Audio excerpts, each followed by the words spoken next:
नमस्कार। मैं श्वेतांग चतुर्वेदी आप सभी का फिर से स्वागत करता हूं अपने YouTube channel astro chart with Shwetang में। आज हम बात करेंगे मारक भाव। जी हाँ, हमें समझना बहुत ज़रूरी है कि मारक या मार्केश हम बोलते हैं। पहले हम ये समझ लें कि क्या है, कॉन्सेप्ट क्या है इनके पीछे। तो अगर आप अपनी लग्न कुंडली में जाएंगे, लग्न चार्ट में जाएंगे, तो आप देखेंगे कि जो आपका सेकंड हाउस है, जब आप एंटी क्लॉक चलेंगे, जो आपका सेकंड हाउस है और जो सेवेंथ हाउस है, इन दो हाउसेस को हम मारक भाव बोलते हैं। ये मैं बहुत क्लियर कर देता हूँ आपको। ये ही दो मेन भाव हैं, हाउसेस हैं जो मारक बोले जाते हैं, मारक हाउस हैं। इनके अलावा ज्योतिष में बहुत सारे कॉम्बिनेशंस बनते हैं, अलग तरीके के कॉम्बिनेशंस होते हैं, उनको अभी हम यहाँ पर कंसीडर नहीं कर रहे हैं। हम सिर्फ बात कर रहे हैं मारक। मारक भाव मीन्स आपका सेकंड हाउस और आपका सेवेंथ हाउस, ये दोनों हाउस मारक हैं। अब मारक क्यों हैं, ये दोनों हाउस ही क्यों मारक बने, इसके पीछे जो लॉजिक है वो ये है कि अगर आप देखेंगे अपनी लग्न कुंडली में, आपका एट्थ हाउस वो आपका लॉन्जिविटिविटी का है, आयु का है। वहाँ से सेवेंथ हाउस जो है वो ट्वेल्थ पड़ता है। ऐसे ही जो आपका थर्ड हाउस है वो एट्थ से एट्थ है, वो भी हम देखते हैं आयु के लिए, लॉन्जिटिविटी के लिए, क्योंकि वो एट्थ से एट्थ है। अब थर्ड हाउस से आपका जो सेकेंड हाउस है वो ट्वेल्थ जाता है। तो यहाँ पर क्या हो रहा है कि जो मैं ये बोल रहा हूँ कि ट्वेल्थ जा रहा है, 12वां पढ़ रहा है, इट मीन्स कि वो आपकी एज, एट्थ हाउस आपका क्या है, एज का, आयु का, लॉन्जिटिविटी का। सेवेंथ हाउस वहाँ से ट्वेल्थ है, विच मीन्स कि वो आपकी एज को, एज में लॉस कर रहा है। इसी वजह से हम ये बोलते हैं कि सेवेंथ हाउस और सेकंड हाउस आपके लिए एक मारक भाव ज्योतिष में है। अब बात ये करें कि ऐसा ज़रूरी नहीं है कि जब भी इनकी दशा आई, इन भावों से रिलेटेड दशा आएगी, विच मीन्स कि ये आपका, ये किसी किसी के भी भाव चार्ट में ये जब दशा एक्टिव होगी, इट डजेंट मीन कि वो डेथ पीरियड है। ऐसा बिल्कुल भी नहीं है। ये कॉन्सेप्ट बिल्कुल गलत है। डर जाना या डरा देना, ये चीज़ ठीक नहीं है। इन चीज़ों से हम रिलेट करेंगे, बट फर्स्ट मैं आपको ये बता दूं कि सेकंड हाउस, जो हमारा सेकंड हाउस है, वो फैमिली को बिलोंग करता है। फैमिली आपकी, कुटुंब, अगर मैं बोलूं, फैमिली, कुटुंब, एंड उसके साथ साथ आपका जो पैसा है, आपका जो बैंक बैलेंस है, वो भी हम यहाँ से देखते हैं। उसके साथ साथ अगर मैं बात करूं सेवेंथ हाउस, जो हमारा दूसरा मारक भाव है, वो आपके partner, partnership and daily wages, अगर हम बोलते हैं ना डेली वेजेस, वो भी हम यहाँ से देखते हैं। अब मैं आपको दूसरी चीज़ ये बता दूं कि ये दोनों ही भाव कितने ज़्यादा मतलब इम्पॉर्टेंट हैं। हम सिर्फ मारक समझ के इनको बोल देते हैं ये हाउस मारक हो गए, अब बेकार हैं, अब ये तो सिर्फ मारक बोले जाएंगे और इनसे कुछ हमें ऐसा मिलने वाला नहीं है। ऐसा बिल्कुल भी नहीं है। सेवेंथ हाउस, अगर आप अपने लग्न चार्ट पर जाएंगे और देखेंगे, जो हमारा टेंथ हाउस, जो प्रोफेशन, हमारी पब्लिक इमेज, वहाँ से टेंथ आता है। एक अगर आपने सुना होगा कॉन्सेप्ट ज्योतिष में, भावत भावम, दशम से दशम, टेंथ से टेंथ है ये भाव। ये भाव डायरेक्ट आपके करियर, आपकी पब्लिक इमेज को इम्पैक्ट करता है। नॉट जस्ट कि ये पार्टनरशिप का है, इवन हम अगर जब देखते हैं, अगर कोई इंसान चेक करता है, कोई बोलता है कि मेरी कुंडली में बिजनेस के योग हैं कि नहीं, तो उस टाइम पर भी हम इस सेवेंथ हाउस को इम्पोर्टेंस देते हैं, हम कंसीडर करते हैं सेवेंथ हाउस को। तो आप ये समझ सकते हैं कि ये भाव कितने ज़्यादा मतलब इम्पोर्टेंस रखते हैं ज्योतिष में, सेवेंथ और सेकंड दोनों। अब यहाँ पर दो चीज़ें आ जाती हैं कि जब हम ये बात करते हैं कि मारक है, अब होता क्या है कि जनरली जब दशाएं एक्टिव होती हैं आपके चार्ट में, चाहे वो महादशा हो या अंतरदशा हो, सेकंड हाउस की या सेवेंथ हाउस की, तो कुछ प्रॉब्लम्स फेस करने को मिलती है, ऐसा जनरली देखा जाता है। ऐसा बिल्कुल भी नहीं है कि डायरेक्ट डेथ, वो सिचुएशन नहीं है। बहुत चीज़ें आती हैं। अब मैं आपको बताऊं जनरली होता क्या है कि जब हमारा मार्केश एक्टिव होता है, मारक दशा एक्टिव होती है, पीरियड एक्टिव होता है, तो उस टाइम पर कुछ चीज़ें हो सकती हैं। एक तो नॉर्मली आपकी लाइफ चल रही है, उसमें सडनली कुछ हर्डल्स आ जाएं, स्टक हो जाओ आप कहीं पर भी। या अगर मैं बात करूं, मान लीजिए कि सेकंड हाउस से रिलेटेड, सेकंड हाउस का जो प्लैनेट है उसकी दशा, या सेकंड हाउस में जो प्लैनेट बैठा है उसकी दशा एक्टिव हुई, तो उसमें क्या चीज़ें हो सकती हैं कि आप फैमिली से रिलेटेड कोई प्रॉब्लम आ जाए, फैमिली में क्लैशेस हो जाएं, जिससे आपके ऊपर एक मेंटली प्रेशर बिल्डअप हो। तो ये सब चीज़ें होना एक, मतलब मैं बोल सकता हूँ कि इन दशाओं में इस तरीके की चीज़ें होती हैं। अब मैं आपको एक छोटा सा कॉन्सेप्ट और बताना चाहता हूँ। हम जनरली देखते क्या हैं कि जब चार्ट देखते हैं तो सबको पता है कि सेकंड हाउस जो है, वो मैंने जैसा बताया कि पैसे को भी हम देखते हैं, वहाँ से मॉनेटरी गेन्स, मॉनेटरी आपका बैंक बैलेंस, ये सारी चीज़ें हम सेकंड हाउस से देखते हैं।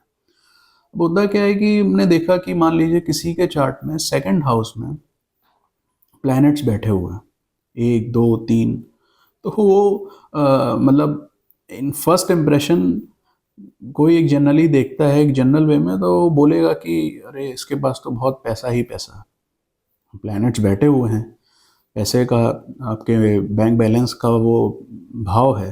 अब वहाँ पर जब प्लैनेट्स बैठेंगे, इट मीन्स कि वो भाव आपका most of the time active रहने वाला है, जितने ज़्यादा प्लैनेट दशाएं आएंगी तो वो एक्टिव रहेगा। बट मैं आपको एक चीज़ बता देता हूँ यहाँ, नो डाउट पैसा तो वो देंगे, बट उसके साथ साथ ना वो प्रॉब्लम्स भी बहुत ज़्यादा बढ़ा देंगे आपकी लाइफ में। अब बोलेंगे आप कैसे? सेकंड हाउस क्या है? मारक भाव।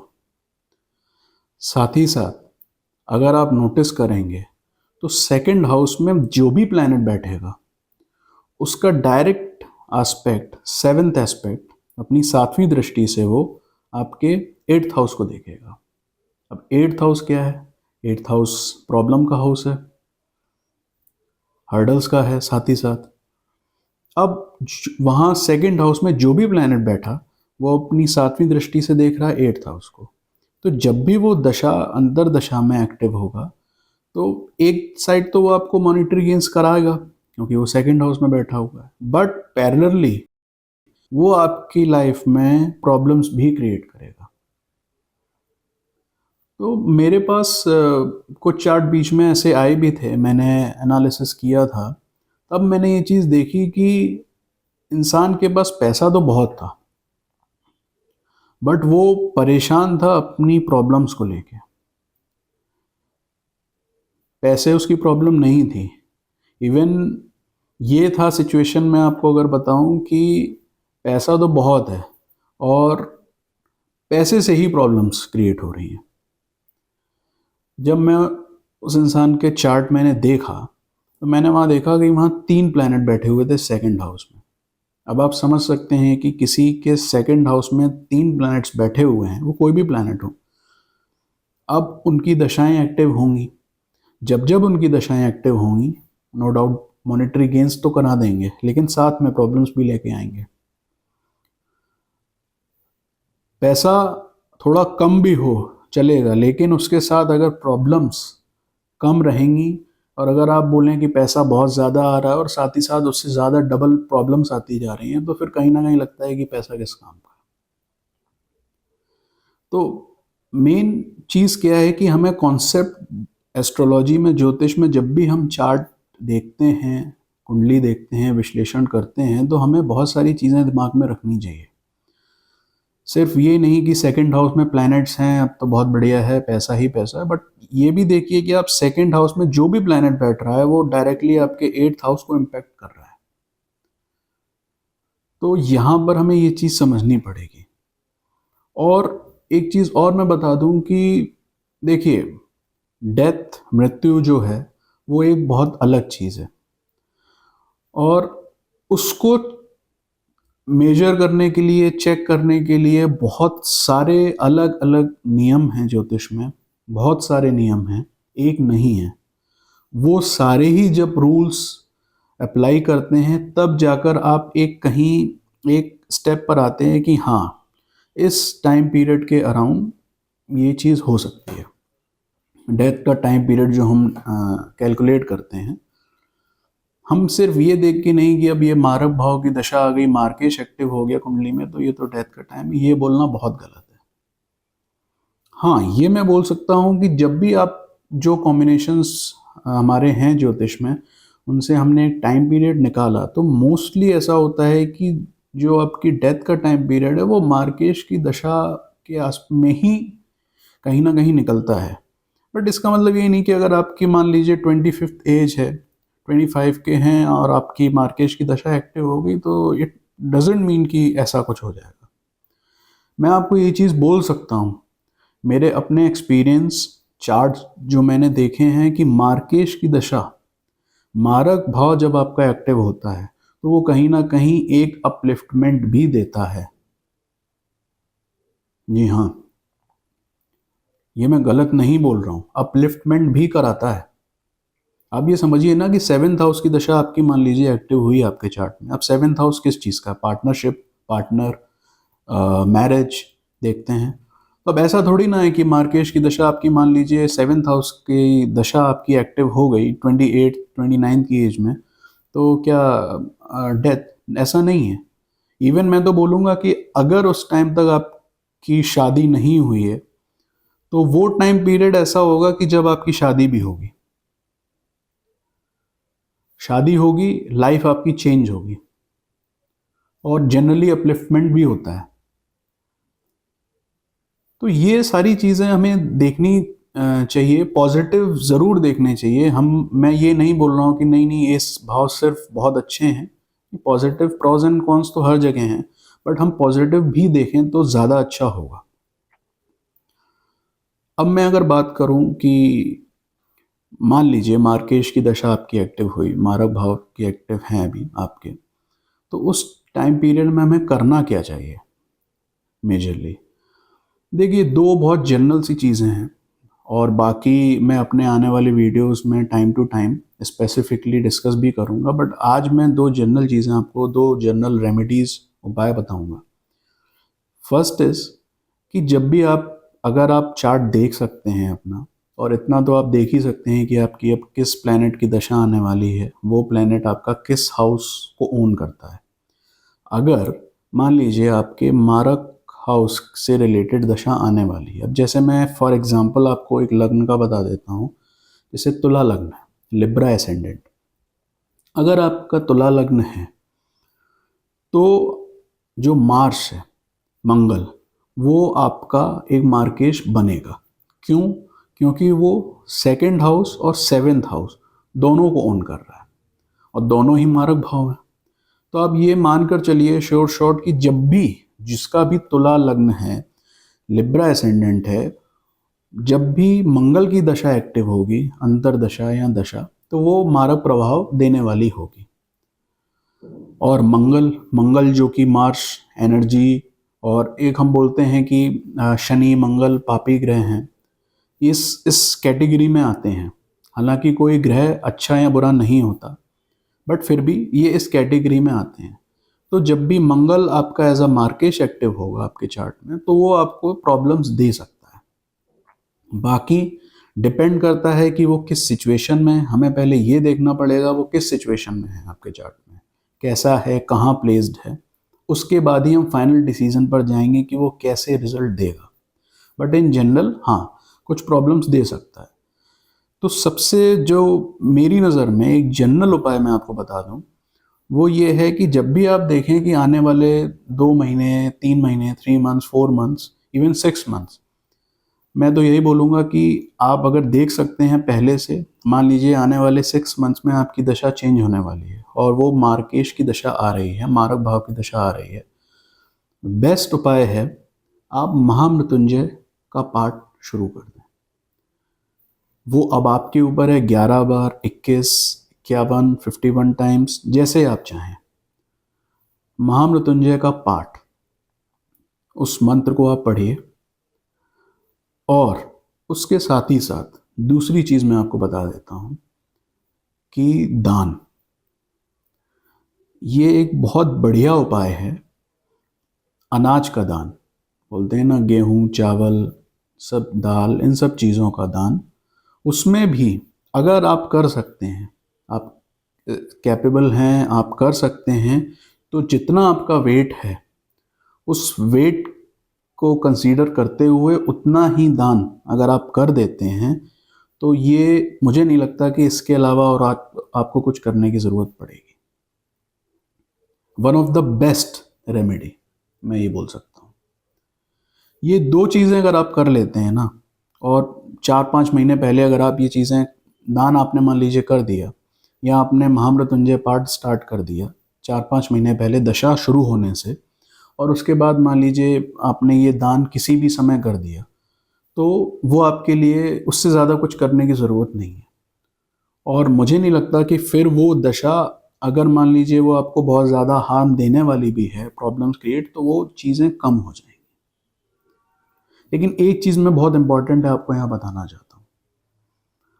होता क्या है कि हम जनरली क्या करते हैं कि हमारी दशा शुरू हो गई, हमने नहीं ध्यान दिया या हम नहीं देख सकते, फिर जब हम किसी एस्ट्रोलॉजर के पास जाते हैं, हम देखते हैं कि मेरी, वो बताएंगे कि आपकी दशा चल रही है मार्केश की, तब फिर आप ये उपाय करेंगे जो मैं आपको बता रहा हूँ। तो तब तक क्या होता है कि वो दशा स्टार्ट हो चुकी होती है। और मार्केश का एक नियम है, मार्केश की दशा एक्टिव होती है, और ये मार्केश का क्या, किसी भी ग्रह का जब भी कोई दशा आने वाली होती है किसी ग्रह की, वो 2 से 3 महीने पहले आपको एक रिजल्ट देना शुरू कर देती है।